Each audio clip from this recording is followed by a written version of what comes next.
Hello, hello. Kamusta po Hello, ang hello. bawat isa? Kamusta Buti ho po. at good to see you again. At gayon din sa mga nanonood at sa lahat ng aming mga taga-subaybay. Salamat po sa inyo.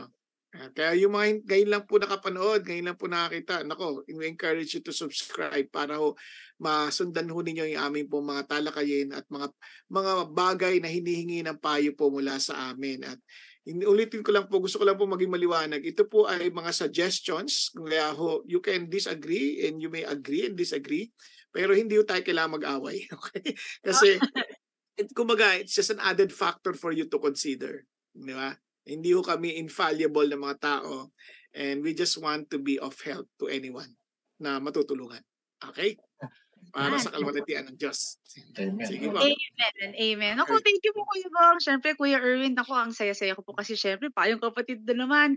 At mga kuya, naalala niyo po ba yung pinag-usapan natin last time, yung about prayer, di ba po? Alam Opo. niyo po, naging mas madasalin na. Sa tingin ko po na mas naging madasalin po. Kasi nakita ko po, importante po pala talaga ang nagpe-pray. Ayan. And mga kuya, total about prayer po, okay lang po ba na meron pa po akong hingi ng mga payo sa inyo patungkol po din, connected din naman po sa prayer, okay lang po ba mga kuya? Sige. So, Sige. syempre kuya, like last time nabanggit niyo po na kunwari 'pag kami po mga nanonood nakikinig kami sa mga pastor, 'di ba may mga sinasabi yung pastor, tapos may mga impressions o kaya yung mga minsan nananaginip kami. Siyempre mga kuya gusto namin malaman, paano namin malalaman kung talagang, yun ang sagot ng Panginoon? Talagang kunwari may pinagdadasal kami, ta's yung mga naririnig namin sa mga pastor, yung napapaginipan namin, eto na ba yung sagot ni God? Or paano namin malalaman na si God talaga yun? Baka naman galing sa ibang, alam niyo na ho, mga elemento, nakakatakot. So mga kuya, hingi naman po ako ng payo sa amin ring mga manonood na, how do we discern the answer of God? Ayun, dahil Ayun, naku. Maganda yan. Ayos. Oo. Tamang-tama Oo. si Erwin.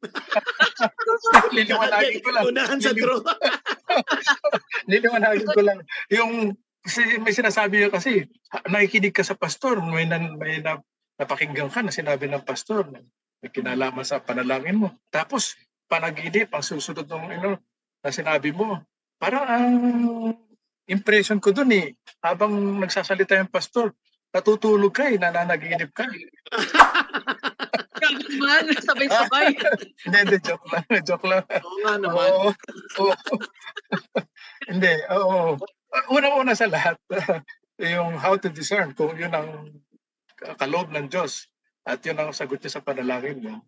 Number one, God's Word. Yan. Kasi may batayan ka, may kasulatan. Dapat hindi nagko-contradict sa Word of God yan. Sa sinasabi ng Biblia. Okay? Bigyan ko kayo ng example. May pinapanalangin kayo, pinagdadasal kayong napupusuan ninyo. Gusto nyo maging asawa. Ayan. Hindi naniniwala sa Diyos. Pero gustong-gusto nyo kasi mabait naman, maganda yung pamilya, may trabaho, maayos ang buhay. Sabi mo, oh, Lord, baka pwede na to. Pwede kong gawing mananampalataya, evangelize ko.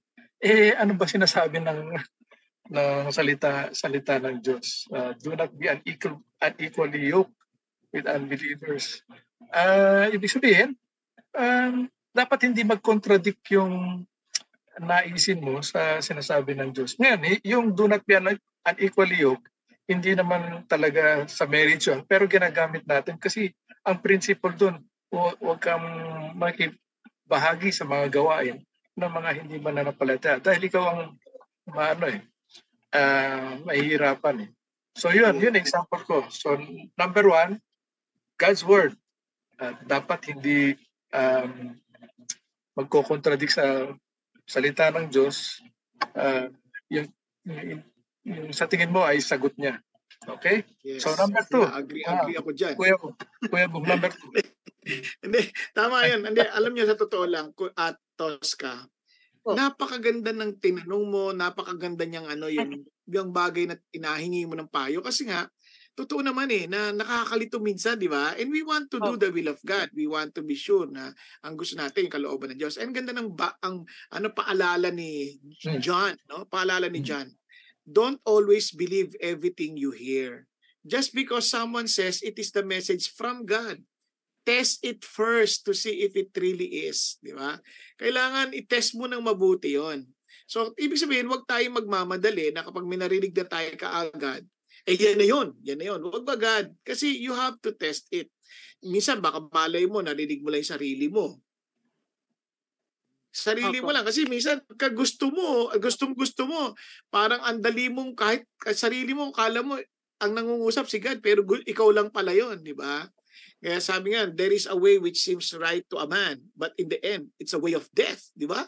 Eh naalala ko lang, may iba pinipilit eh. Sabi kunyari nung anak, di na talaga ako kakain ng donut, hindi na, kasi papapayat na ako. Ganyan. Nag-pray siya sa Lord, Lord, tulungan mo ako. Di tas tayo na pagdaan niya doon sa may paggawaan ng donut, amoy niya, ang sarap, di ba? Kasi hindi siya naka-aircon, nakababa yung bintana niya eh. Tapos, nag-pray siya, Lord, pag nakakuha ko ng parking, will mo, bumili akong donut. Ayun. Ayun. Yun, nakakuha siya ng parking. Pagkatapos ng 8 ikot. Yun, para makakuha na. Parang alam mo yun, parang ginagamit ng Diyos, pero totoo niya, sarili niya lang din yun eh. Di ba? Pinipilit niya. Pagkakuha ng parking, pinipilit. 8 ikot ba naman bago nakakuha ng parking, will ni Lord, di ba? Parang patawa talaga eh. Parang ganyan. Okay lang magtanong, tungkol po dun sa kwento yung sa donut. Kasi, di ba, biblical naman po yung perseverance. Nag-persevere naman ako para talagang makuha ko talaga yon. I mean, po yung line po na pinipilit sa talagang will ni God. Kasi baka, will naman, nakakuha nga ako eh. Kumbaga, nakakuha ang parking, doon time na yun, kung nag-8 ikot ka naman, palagay ko talaga makakakuha ka ng parking doon. Nag-intay ka naman. Parang ang punto ko lang, iba yung nag-intay ka, iba yung parang minamanipula mo yung sitwasyon. Yung manipulation, don't manipulate. Minamanipula mo yung situation. Oo. Ngayon, ito naman, nakakatawa. Kasi, totoo naman din na, pwede pa nga si Satan yung nagsasalita eh. Sabi kasi ni Lord, sabi sa Bible, no wonder for even Satan disguises himself as an angel of light. Di ba? Oo. Di ba? Importante yun eh. Ngayon, paano malalaman kung galing sa Diyos? Unang-una yung sinabi ni Kuya Erwin, importante yun at huwag nating kakalimutan. Is it consistent with biblical principles? Di ba? Consistent ba yan sa prinsipyo ng Bible? Hindi yung narinig mo lang sa Bible, may salita doon. Kunyari, Lord, parang, Lord, si Inday po ba pakakasalan ko? Si Inday po ba? Ganyan. Binuksan mo yung bilaing Bible. In thy presence, there's fullness of joy. Kasi Inday lang pa yung ginamit mo. Ay, will nga ni Lord, Inday. Diba? In thy presence. Pinilit mo yung salita. Hindi yun. Ang ibig sabihin, biblical principles. Diba? Kasi gagamitin mo, according to the word naman. Diba? Tapos nakarinig ka pa ng kanta. Ang kanta eh, in the wow. Diba? May mga ganun May mga ganun. Meron pa isa eh. Yung liligawan niya, Mary. Lord, will mo ba to si Mary pakasalan ko? Sabi niya, Joseph, do not be afraid to take Mary as your wife. Ayun. Alam naman niya. Tapos hindi Christian. Di ba? So, ang tanong, ano yung principle? Sabi nila, yung sinasabi ko, Erwin, na do not equally yoke with unbelievers. Kasi partnership mo yan in life eh. Di ba? Ngayon, pipilitin mo, hindi sabi ni Lord, do not be afraid to take Mary. Kasi Mary pangalan. Diba? Mali yung context, mali yung So, ibig sabihin, hindi ganon. You have to understand yung biblical principles. Kaya sabi naman, heaven and earth will pass away, but my words will never pass away. Ngayon, tatanong ka, will ba ng Lord? Ito, baka may marami magagalit sa akin dito. Will ba ng Lord, pakasalan ko to? Di ba? Ang pangalan mo, Jose. Tapos, ang gusto mo si Mario. Eh obviously hindi gusto ng Diyos 'yun, 'di ba? Kasi maliwanag naman 'yun na ano sinasabi ng Lord na hindi yan ayaw niya yan. Husband, wife, male, female. Yan ang design ng Diyos. Biblical principle. Kaya sabi ng Bible, tandaan niyo ito, even if an angel should preach a different gospel than this, let him be eternally condemned. Sabi ni Paul yan sa mga taga-Galatia sa Galatians 1:8. Bakit sinasabi ni Paul yan? Kasi kahit angel pa yan nagsasabi. Kahit angel pa yan. Pag iyan ay hindi sang-ayon sa salita ng Diyos, kalimutan mo na yan. Kaya sobrang saludo ko sinabi ko, Erwin, na yun. Importante yung biblical principle na yun as number one basis natin, whether it's really from the Lord or not. Hindi siya pwede mag-contradict sa salita ng Diyos. Okay? Okay. Kaya, Anong pangalawa? Kuya Bong? ano pangalawa? Siguro tanong natin susunod, kasi baka naman, nasa word nga, pero naging pariseyo naman ang dating mo. Hindi rin maganda yon. Kasi ang Bible, ito ba, will you become more like Christ? Yung Christ-likeness ba? If I do this, if I follow this direction, will I become like Jesus? Or in terms of character, no? In terms of character. Halimbawa, hindi sinabi, oy, magpapapako ako sa krus, I will be like Jesus. No, hindi yun ang isip. Kasi proud ka nun eh. Kasi as if you're saying kay Jesus na kulang yung bayad niya, ako magbabayad. So pride yun. Eh si Jesus humble. Sabi nga, learn from me for I'm humble and meek. Ano yung humility? Huwag ka magpapako sa krus. Sa halip, tanggapin mo na si Kristo na napako sa krus para sa kasalanan mo. Ano ko ha? Kasi if you are trying your best, sabi ng Lord sa akin, magpapako ako sa krus eh. I doubt na pinasabi ng Diyos sa iyo yan. Okay? Kuya Bong, Kuya Erwin, okay lang po magtanong. Opo, kasi sabi niyo po, Christ-like. Paano po kunwari mayroon po akong na-meet na mali naman talaga yung sinasabi niya, hindi naman biblical. Siyempre ako, alam ko yung nasa Bible, di ba po? So, ang gawin ko, ay mali yan. Ganyan. Siyempre, hindi din papatalo. So, nagtalo na ngayon kami. Di ba yun? Sabi sa Bible, basahin mo, so, mga kuya, okay lang po ba yun? Kasi total, truth naman, alam ko naman truth yung, kumbaga sa Bible ko naman kinukuha eh. Kaso medyo, nagtataas din ang boses. Paano ba yun, kuya? How do you handle that? Siyempre, pag biblical principle yan, ganito. Kuya Erwin, paano? Okay. Ang principle para be quick to hear, slow to speak, slow to anger. Yes. So yun ang principle doon. Sige, pakinggan mo. Mali na nga sinasabi. Minsan gigil ka na, gusto mo na sagutin. Sige. Pabayaan mo siya. Kasi tapos tanungin mo ng tanungin, magtanong ka ng magtanong. Kasi kung hindi naman talaga, nasa Biblia yan, hindi consistent yung mga sagot niya. Yes. Eventually, self-contradictory yung kanyang position. Hindi mo kailangan magalit. Huwag mong lagyan ng lamat yung iyong relationship doon. Be gentle. Kasi tulad ni, yun ang Christ-likeness eh. Hindi ko sinasabi na totally huwag kang magalit. Kasi kung talagang kasalanan yun, siyempre kailangan merong with emphasis din.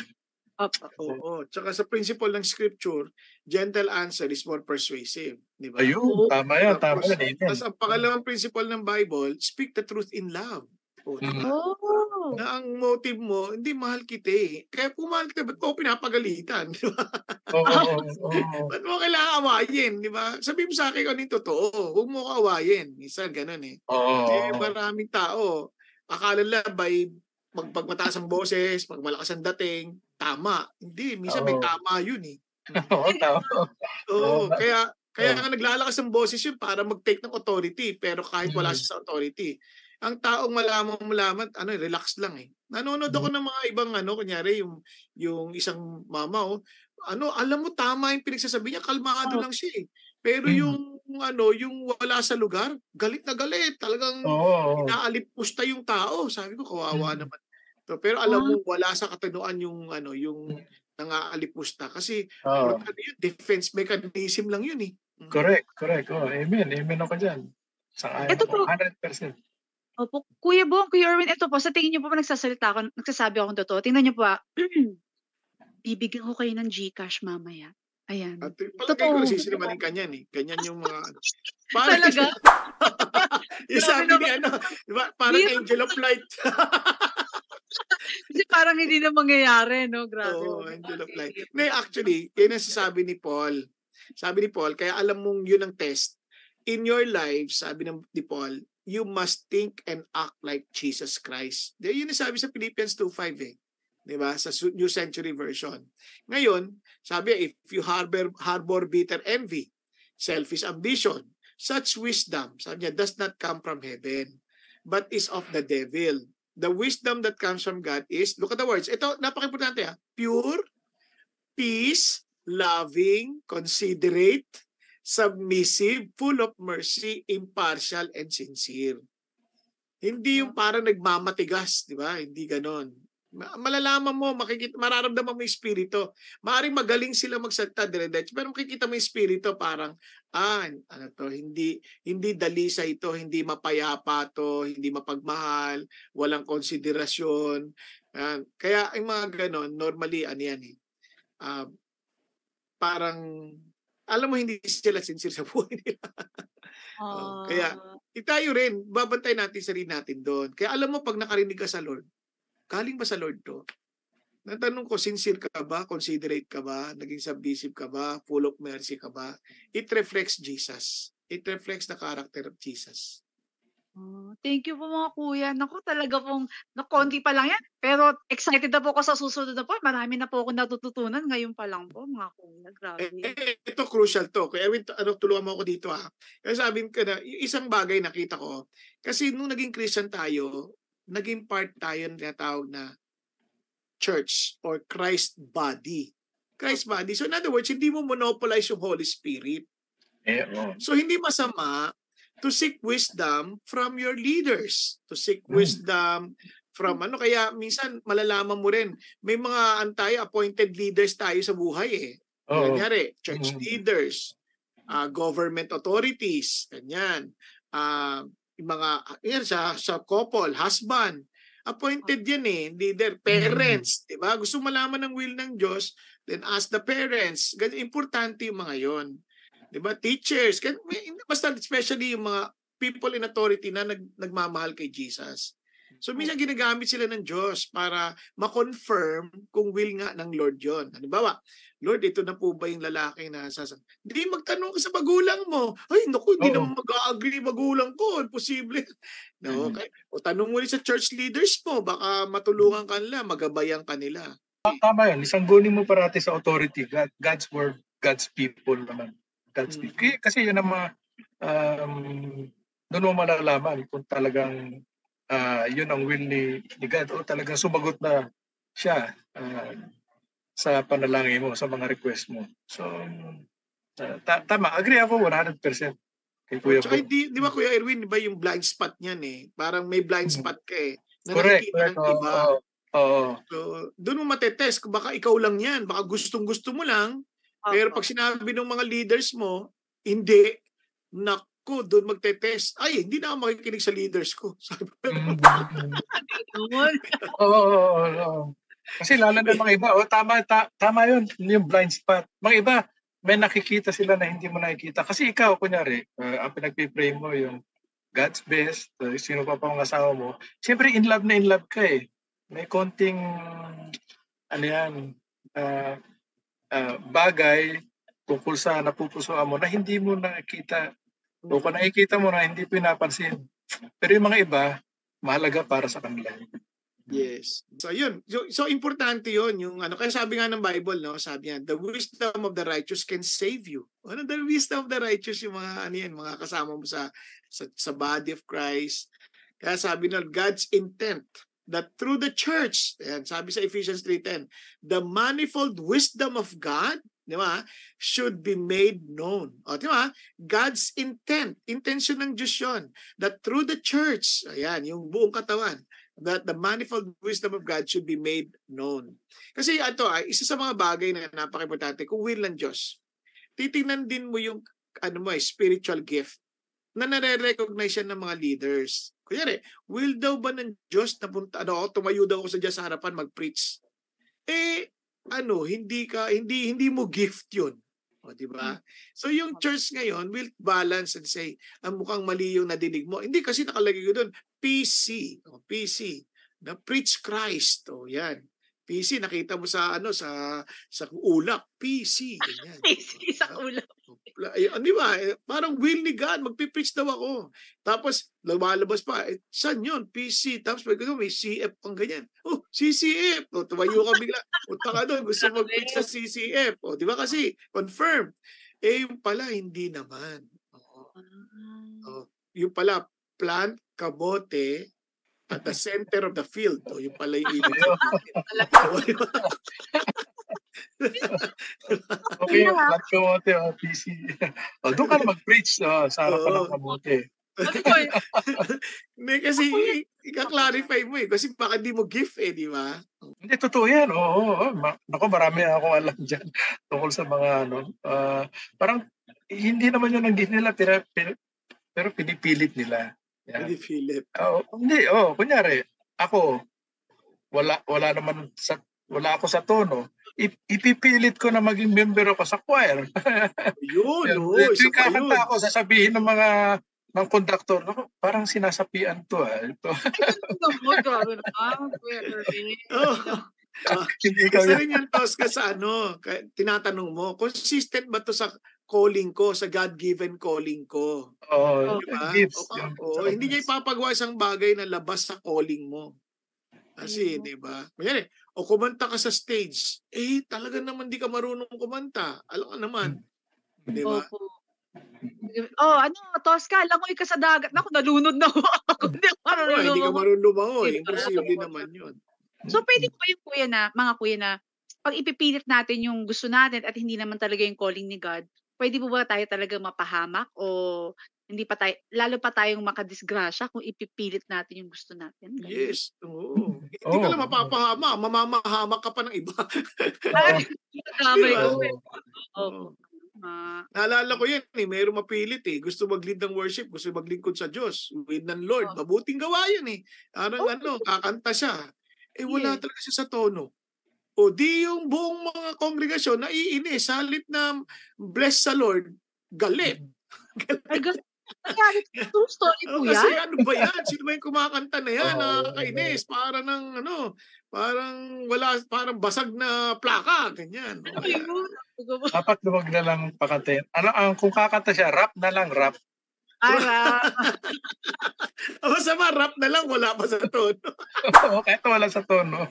Mga kuya, total, nabanggit niyo po yung rap. May rap po ako para sa inyo. Hindi po ito Christmas rap. Sige. Rap. Rap. Gusto mong lumigaya ang iyong buhay, ibigin mo ang Diyos at lumigayan ng tunay. Ayan, well, ayun lang naman. Yes, alam mo, pag ganun-ganun pa no? Talagang... Napatunayan ko hindi ako rapper, kaya kakanta na lang ako ng mga ballad. Tama. Thank you po kasi mahirap pag hindi mo kaloob, hindi lang ikaw mapapaya, mandadamay ka pa, kawawa naman. Tsaka hindi naman mabibless yung mga tao dahil hindi sila, kawawa naman. Magsasaya lang sila ng oras. Pero alam niyo, Kuya Erwin, itong amazing, natuwa ako dito. Sabi sa Ephesians 2:10, kung naalala niyo, we are God's workmanship, created in Christ Jesus to do good works. Tingnan mo, which God prepared in advance for us to do. Parang meron na siyang angkop na hinanda para in advance para sa bawat isa. Kaya nga hindi basta good works lang Kailangan maintindihan mo, maaring akala mo good works yun pero hindi pala good kasi hindi mo kaloob. Kunyari gagamutin mo isang may sakit, di ba? O operahan mo, hindi ka naman doktor, wala kang ganung kakayanan. Sabi ni Lord, operahan ko daw Ako buksan ko lang daw, guntingin ko lang yung tiyan. Tapos, di ba? Hindi ganun yun. Papatay mo pa lalo yung tao, hindi mo kaloob Para sa good works, 100% hinanda ng Diyos yun. Pero hindi mo ma-apply sa ibang bagay. Kunyari, Meron bang ihinanda ang Diyos para sa akin, para makasama ko habang buhay? Kaya ibang usapan na Kasi naman yan. ibang usapan na yan. Naniniwala ko para sa ibang tao, yan, maaring nakahanda yan. Pero mahirap i-generalize eh. Mahirap i-generalize. Kasi yung, sabi nga sa nung linggo, yung pagiging single, gift ni Lord yan eh. Kaloob niya yan. Yes. But anyway, para malaman mo kung anong kaloob ng Diyos para sa'yo, ipanalangin mo. Hindi, tsaka minsan practical lang, Kuya Erwin, di ba? Gusto mo malaman kung anong kaloob ng Diyos sa'yo ngayon. Diba? Yung gift ng celibacy. Gift ng pagiging single. O, sabi ko, may asawa ka na ngayon. Wala pa. O di single ka pa lang. Gift mo pa yan ngayon. Okay. Diba? Pag nag-asawa ka na, baka yun ang gift mo na mag-asawa. Pero kung hanggang 50, 60 ka na, wala pa rin talaga, dapat ini-enjoy mo yung pagiging single mo para sa Panginoon Diyos, devoted to God. Hindi yung hanap ng sino mapapangasawa ko, hindi ka na naging masaya noon, hindi ka rin devoted, di ba? So, by biblical principle, hindi will ng Diyos ginagawa mo. And at the same time, hindi mo tuloy na-enjoy yung present gift mo. Present gift mo yan. Kaya nga present yan. Joke lang. Kasi gift. Tama yan. Kaya present kasi gift. Opo. Pero mga kuya kasi we're almost out of time po, pero parang may mga gusto pa po ako itanong. Kasi mga kuya, totoo po ba yung pag alam mo na si Lord yun, yung parang may peace ka? I mean, please, ano po yung maipapayo patungkol po sa peace of God, or kasi ang alam ko po peace balls, ayan. Ang liwanag ng kay Erwin, di ba sabi niya, let the peace of Christ rule in your heart. Di ba minsan pag mayroon kang naisip, pero pag iniisip mong gawin yun, wala kang peace. Pag iniisip mo yung kabilang gagawin mo, nagkakaroon ka ng peace na, ito. Yun, minsan rin yung ginagamit din ng Diyos yun as your guide eh. Sa atin sa Pilipinas, ang daming ganyan eh. Sinabi ng Diyos, tatakbo ko sa pagka-presidente. Sinabi ng Diyos. Alam mo, tapos walang makinarya, walang maliwanag na na plataforma, walang kumbaga ganito yan, ano yung makinarya ang sinasabi? Kunyari kung tinago ko ng Diyos, dapat meron na ba akong magtutulak dyan sa batas para may ka-teammate ako na lalaban din sa Kongreso, lalaban din sa Senado, kasi kailangan mo yan kasi para maggawa mo yung plataforma mo. Kung aawayin ka lahat ng mga yan, di wala kang nagawa. Di ba? Kasi bawat action mo, papasa batas mo yan eh. So, yung ganun. Tapos, alam mo ba kung sino magiging sekretarya mo? Sino magiging sekretarya? Dapat yun, nakahanda na. O ito gusto kong gawing sekretarya. Pero, alam niya ba talaga yung ginagawa? Minsan, kaya nalungkot ako kasi nung nanood ako nung yung kay Lee Kuan Yew, From His Own Word. Umiiyak siya para sa kanyang bansa. Pinaghandaan niya talaga eh. At alam mo, ang qualification niya, hindi basta-basta. Sabi niya, kung ikaw ay accountant, ikaw ay yan okay na sa ikaw dyan sa ginagawa mo ngayon. But if you want to be the MP, the Prime Minister, sabi niya, then you better educate yourself para alam mo. Alam mo, ang taas ng standard. As in, hindi biro. At least meron kang doctorate degree sa governance. Di ba? Ibang klase. Pinag-iisipan mo talaga. Tayo, sa atin, kung sino-sino lang, ito nakakalungkot eh. Sabi natin, ang national language natin, Filipino. Pero lahat ng documents mo, English na pipirmahan, bawasahin mo yun. Kung di mo naintindihan, paano yan? Hindi pwedeng hindi ka nakapag-aral. Kaya, bahagi din yon sa guidance mo kung sa Lord nga yun. Kasi hindi ka kakausapin ng Diyos sa hindi mo responsibilidad. Kaya kanyari, sa mag-asawa, sabi ng Bible, mga babae, submit to your husband. Ang mini-memorize sila, yung para sa husband. Husbands, love your wives. Pang-husband yun eh. Mag-focus ka doon sa'yo, submit to your husband. Yung mga lalaki naman, ang kanilang memorize, wives, submit to your husband. Baliktad. Dapat ang memorize mo, yung husbands, love your wives. Di ba? Di ba? Importante yun na you engage with, yung parang, within your responsibility. Ayan. Kunyari, parents, children, honor your parents. Yun. Alam mo if it is from the Lord kasi is it honoring to my parents? Ganyan. Responsibilidad ko yun as anak eh. Hindi yung baligtad. Okay? Opo.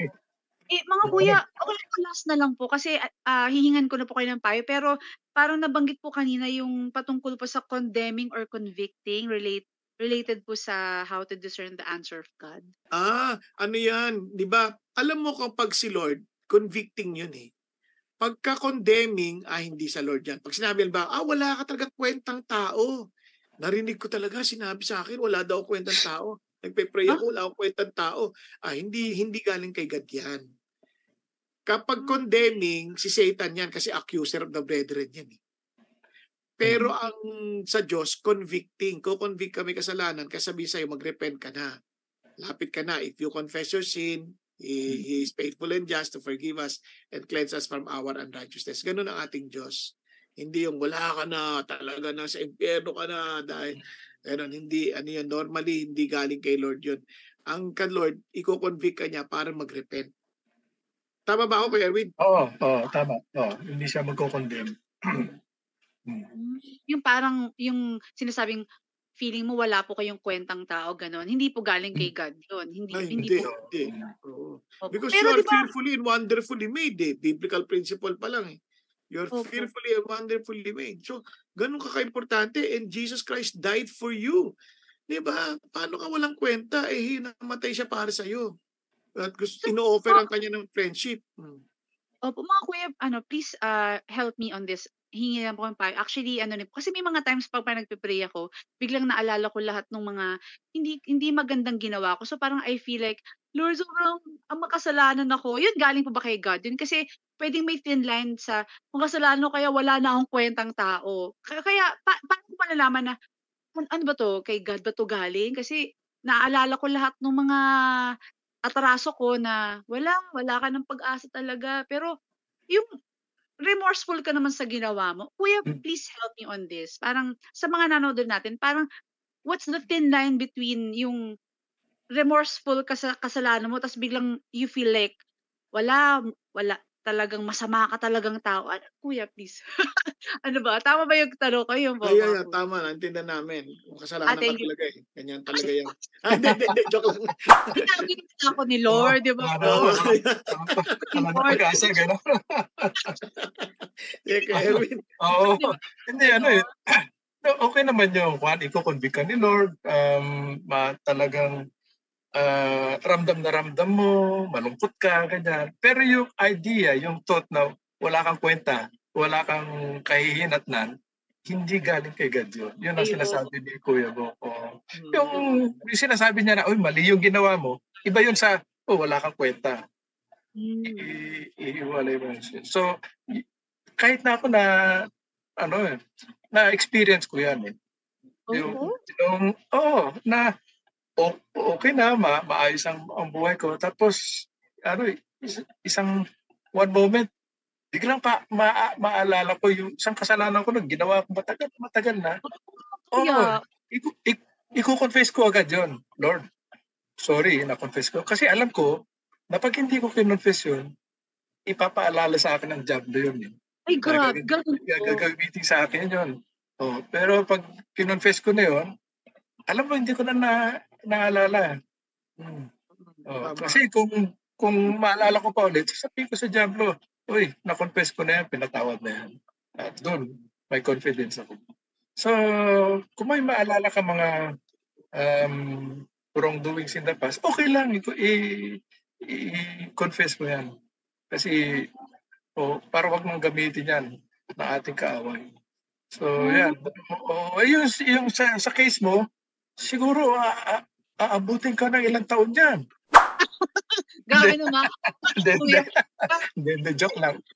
Mga kuya, thank you. At least nabigyan niyo. Toskat, isipin mo, sabi ni Lord, kapag ang kapatid mo nagkasala, di ba? Sabi niya, nirebuke mo, humingi ng tawad, patawarin mo. Pagka ginawa niya yan ng 7 beses, 7 beses, humingi ng tawad 7 beses, patawarin mo 7 beses. Ay, isipin mo kung sa isang araw magkasama kayo, bawat oras nagkakamali siya, lagi mo sasabihan. Pinatatawad mo, parang asan na ako sa'yo, pang malo. Parang hindi. Kung si Jesus, tinuro niya yon, ganun din siya sa atin. Tama. Very good. tayo lang, iba ang ugali natin. Sabihin natin sa kaibigan natin, ayan si susunod pa, bibingo ka na. May ganun tayo. Iba yung mentality na, ano ba yan? Ano ba yan? Salamat mga kuya. So mga kuya, ayan, ako talagang hindi po enough ang oras para sa ating mga usapin. Pero mga kuya, salamat po kasi sobrang nakaka-bless po ang inyong mga payo. Kaya mga kuya, okay po ba? Hihingan ko na po kayo ng payo patungkol po sa how to discern the answer of God. Ayan po, para sa ating mga nanonood. Sige, umuuna na ako. Ako, mas naalala ko kaagad na verse dyan, yung sa Philippians 4:6.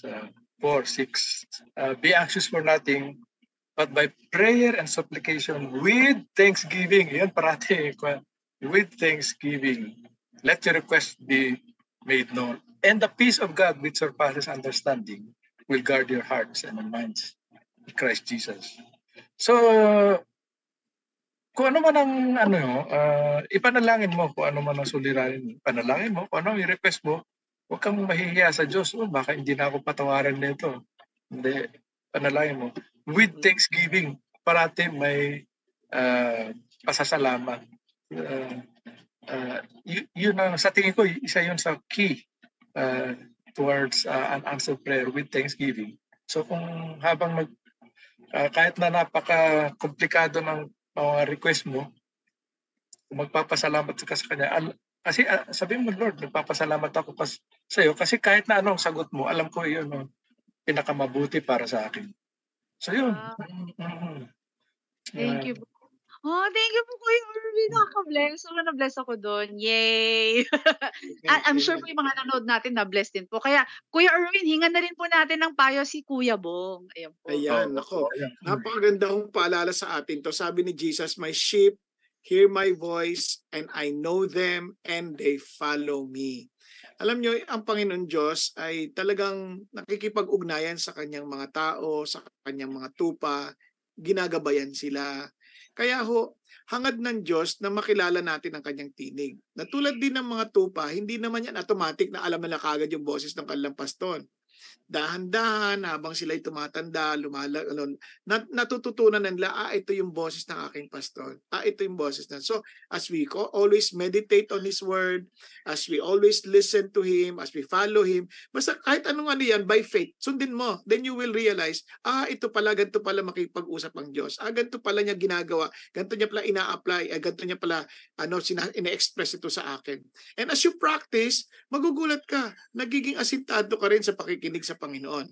But one thing for sure na alam kong hindi ka magkakamali, it will always be consistent to His Word and it's always glorifying to Jesus. Kasi sabi ng Panginoon, sabi ni Jesus mismo, the Holy Spirit will glorify me, sabi ni Jesus. So, kaya pag hindi si Jesus ang nag-glorify, medyo alam mo nang hindi sa Lord 'yon. But if it is from the Lord, it will glorify the Lord Jesus Christ. Kaya mga kapatid, tanungin mo yung sarili natin, ang buhay ko ba at mga hinihingi ko at mga naririnig ko na bilang sagot, glorifying kay Jesus? Kung hindi, magdalawang isip ka. Always seek to glorify the Lord. Kaya sabi ni Jesus, sabi ni Paul, whether we eat or drink, let us all do them for God's glory. Ayun po, maraming salamat po sa inyo. God bless you po. God bless. Ayun po, as promised mga kapatid yun po ang ating mga kuya at binigyan po talaga tayo ng magagandang payo. Kaya mga kuya, hihingan ko na po kayo ng ating tagline. Okay. Okay po, so ready, get set, go! Umulan, umaraw, umagyo. Pag kailangan mo ng payo, dito ang payo kapatid.